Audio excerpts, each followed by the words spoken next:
Chez nous, les paysages ne sont pas faits de granit rose, de mers limpides ou de sommets aux neiges éternelles.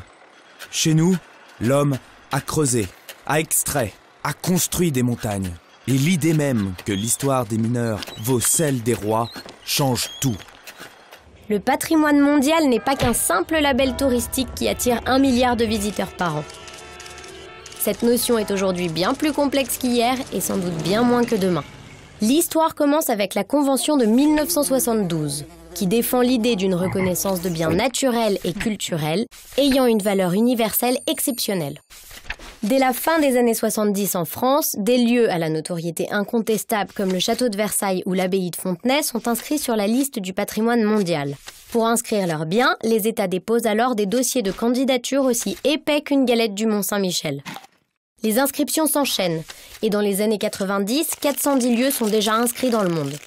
Le Comité du patrimoine mondial constate un grand déséquilibre entre les types de biens et les zones géographiques représentées. Une stratégie globale est alors adoptée pour y remédier et faire évoluer la notion de patrimoine mondial. En France comme ailleurs, de nouveaux types de biens rejoignent la prestigieuse liste, comme des centres urbains, des paysages culturels ou des biens en série. On s'intéresse désormais à l'interaction de l'homme et de la nature, ainsi qu'au patrimoine moderne. Mais, vous l'imaginez, tout ceci n'est pas sans conséquence sur les processus d'inscription et les enjeux de gestion. Les acteurs locaux œuvrent désormais aux côtés de l'État pour faire inscrire leurs biens. De plus en plus nombreux, ces porteurs de projets doivent redoubler d'efforts pour justifier leur place au sein du patrimoine mondial et répondre aux exigences renouvelées de l'UNESCO. Les dossiers de candidature deviennent de plus en plus imposants et peuvent mettre jusqu'à 10 ans pour se monter. Et encore, la proposition d'inscription n'est que le premier pas d'un très long voyage.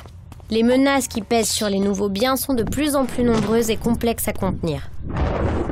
Alors forcément, certains aspirants au patrimoine mondial peuvent se sentir déboussolés devant l'ampleur de la tâche.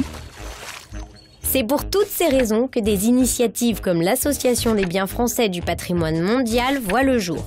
Les membres de l'association soutiennent ensemble la réflexion et la mise en place de nouveaux modes de gestion et de valorisation.